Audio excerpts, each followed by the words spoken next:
والسلام على أشرف الأنبياء والمرسلين وعلى آله الطيبين الطاهرين. أما بعد فقد قال علي عليه السلام: كونوا للظالم خصما وللمظلوم عونا. عزت مآب امام جمعہ حجت الاسلام والمسلمین جناب شیخ حسین مفید صاحب، صدر انجمن جمعیت العلماء حوزہ علمیہ اثنا عشریہ کرگل حجت الاسلام شیخ ناظر مہدی صاحب، یہاں بیٹھے ہوئے بزرگ علماء کرام اور آپ تمام مومنین کی خدمت میں سلام علیہ رہے ہیں۔ عالمی یوم القدس اگرچہ ظاہراً یہ جو ناجائز اسرائیلی ریاست ہے اس کا قیام 1948 میں ہوا، لیکن اس کی سازشیں جو ہے وہ پہلی جنگ عظیم کے بعد شروع ہوئی۔ 1917 میں بولفور جو وہاں کے فورن سیکرٹری تھے، انہوں نے ایک 67 ورڈز کا ایک لیٹر لکھا، اور یہ لیٹر یہ تھا کہ جوئش کے لیے، یہودیوں کے لیے ایک الگ ریاست کا قیام عمل میں لایا جائے اور وہ ریاست فلسطین میں ہو۔ اس سے پہلے اسرائیل کی اس ناجائز حکومت کے وجود سے پہلے بیت المقدس مسلمانوں کے لیے، کرسچنز کے لیے اور یہودیوں کے لیے، تینوں کے لیے ایک مقدس جگہ تھی، اور لوگ امن و امان کے ساتھ اس جگہ میں اپنی عبادات انجام دیا کرتے تھے۔ اگر آپ تھوڑا اور پہلے تاریخ کی طرف جائیں تو بیت المقدس مسلمانوں کا ایک مشترکہ درد ہے، مسلمانوں کا پہلا قبلہ ہے، اور پیغمبر اسلام صلی اللہ علیہ وسلم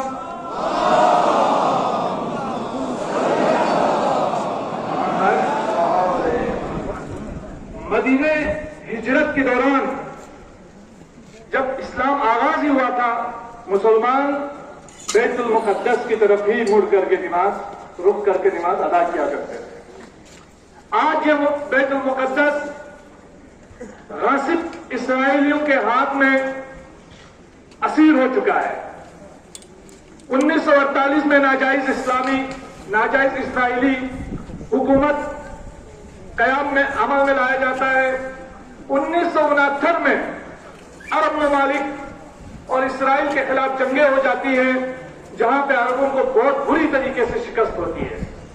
1979 ایران میں اسلامی انقلاب آتا ہے، پوری دنیا دو خطوں میں، دو بلاکس میں تقسیم ہوتی ہے، ایک ساؤتھ بلاک، ایک ویسٹ بلاک۔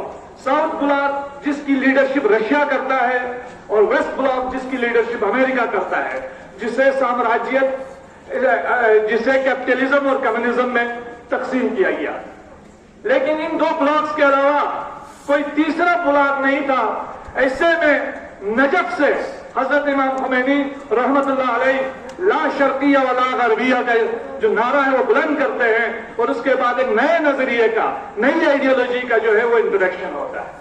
اور 1979 میں حضرت امام خمینی پہلی مرتبہ پوری دنیا کے مسلمانوں کو جھنجھوڑ کر یہ کہتے ہیں کہ یوم القدس کو یاد کیا جائے، فلسطین کی آزادی، بیت المقدس کی آزادی کو مسلمانوں کا سب سے پہلا ہدف ہونا چاہیے، اور اس طرف مسلمانوں کی توجہ دلاتے ہیں۔ اس سے پہلے عربوں کے نام نہاد امن معاہدے PLO کی شکل میں، الفتح کی شکل میں ہم دیکھتے ہیں، اوسلو ایکارڈ ہوتا ہے، اور بھی بہت سارے۔ اور اب جو سنچری ڈیل ہو رہی ہے، اس کے بعد یروشلم جو ہے وہ اسے اسرائیل کا جو ہے وہ دارالخلافہ یروشلم میں بنانا، اور اس کے بعد جو ویسٹ بینک کا علاقہ ہے اسے الگ کیا جانا۔ اور آج بھی ہم دیکھتے ہیں پورے عرب خطے کے اندر ایک لائن لگی ہوئی ہے سب کی کہ کون اسرائیل کو سب سے پہلے ایکسپٹ کرتا ہے، ریکوگنائز کرتا ہے اس کو۔ لیکن الحمدللہ ہم اور آپ دیکھتے ہیں ہمارے قم اور نجف اشرف میں موجود مراجع عظام آج بھی بیت المقدس کی آزادی اور فلسطین کی حمایت کے لیے سیسا پلائی ہوئی دیوار کی طرح کھڑے ہیں۔ ابھی حال ہی میں آیت اللہ العظمہ حضرت آیت اللہ العظمہ سیستانی صاحب جو پوپ فرانسس سے ملاقات کی تھی، اس دوران بھی ہم نے دیکھا کہ آیت اللہ سیستانی نے پوپ کے سامنے سب سے جو اہم اور حساس مسئلہ اٹھایا وہ مسئلہ فلسطین کا. اس سے آپ اس بات کا اندازہ لگا سکتے ہیں کہ فلسطین مسلمانوں کے قبل اول کا مسئلہ ہے، مسلمانوں کے عقیدے کا مسئلہ ہے، اور نہ ہی مسلمانوں کا.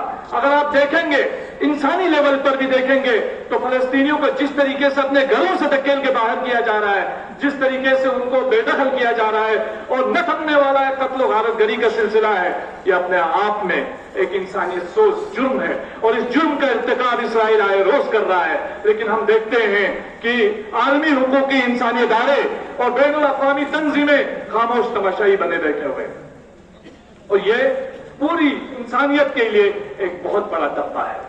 آج جبکہ پوری دنیا کے اندر عربوں کو ایک مایوسی کا سامنا ہے، ہم ہر جگہ دیکھتے ہیں، آپ بحرین کی طرف دیکھو، آپ یمن کی طرف دیکھو، آپ عراق کی طرف دیکھو، آپ مصر کی طرف دیکھو، آج آپ اور میں دیکھتے ہیں نہ حسن مبارک رہا، نہ قذافی رہا، نہ صدام رہا. جتنے بڑے بڑے ظالم تھے جنہوں نے ایک طرف اسرائیل کے ساتھ درپردہ معاہدے کیے، اسرائیل کے ساتھ درپردہ ان کے رشتے رہے، لیکن آج اسرائیل کے ساتھ درپردہ ان کے رشتے رہے، لیکن آج اللہ تبارک و تعالیٰ نے یہ دن ہمیں دکھایا ہے کہ آج ان میں سے کوئی بھی نہیں موجود. لیکن 40 سال سے ہم دیکھ رہے ہیں کہ ہم اور آپ کی مرجعیت آج بھی فلسطین کی حمایت میں، آج بھی اسرائیل کے خلاف سیسا پلائی ہوئی دیوار کی طرح کھڑی ہے.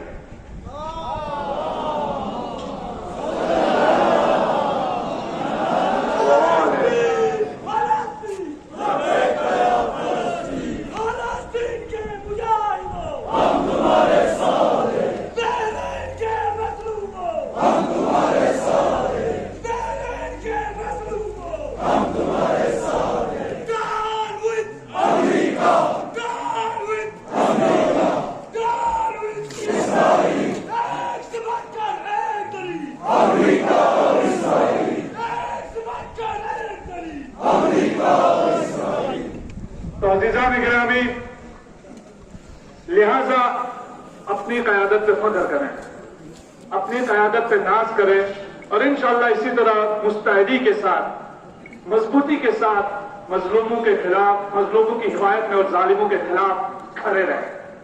چاہے مظلوم فلسطین کا ہو، یمن کا ہو، بحرین کا ہو، پاکستان کا ہو، یا ہم اور آپ کے اس خطے کا ہو.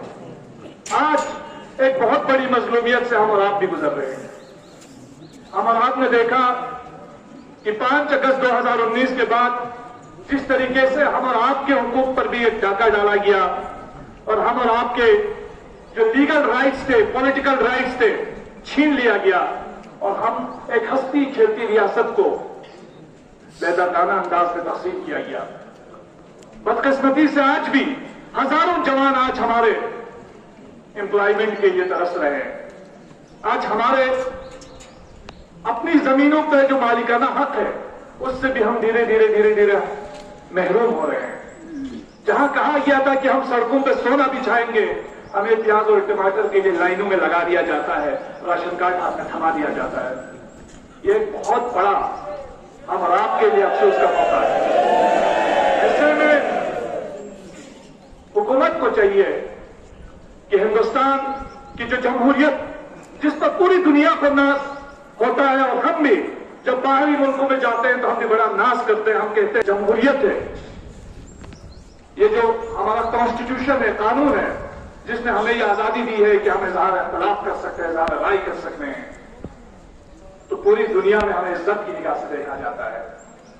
لیکن دھیرے دھیرے آزادی اظہار کو جس طریقے سے دبایا جا رہا ہے، یہ بہت افسوسناک بات ہے. ہم انتظامیہ سے اپیل کرتے ہیں ہمارے جوانوں کی ریکروٹمنٹ کو بہت جلد اس کو فلفل کی جائے، اور جتنے بھی خالی پوسٹس ہیں ان کو جلدی سے جلدی پر کیا جائے. اور اس کے علاوہ اس خطے کے لوگوں کو کہ جو قانونی حقوق چھینے گئے ہیں، جو سیفگارڈ چھینے گئے ہیں، وہ دیے جائیں. اور یہ درد کرگل کا، لیہ کا، یہاں کے مسلمانوں کا، یہاں کے بدھسٹوں کا، سب کا مشترکہ درد ہے، اور ہم سب اس درد میں ایک ساتھ شریک ہیں. دوسری چیز، اس وقت ایک بہت بڑی عالمی وبا سے ہم لوگ جوجھ رہے ہیں. گزارش یہ ہے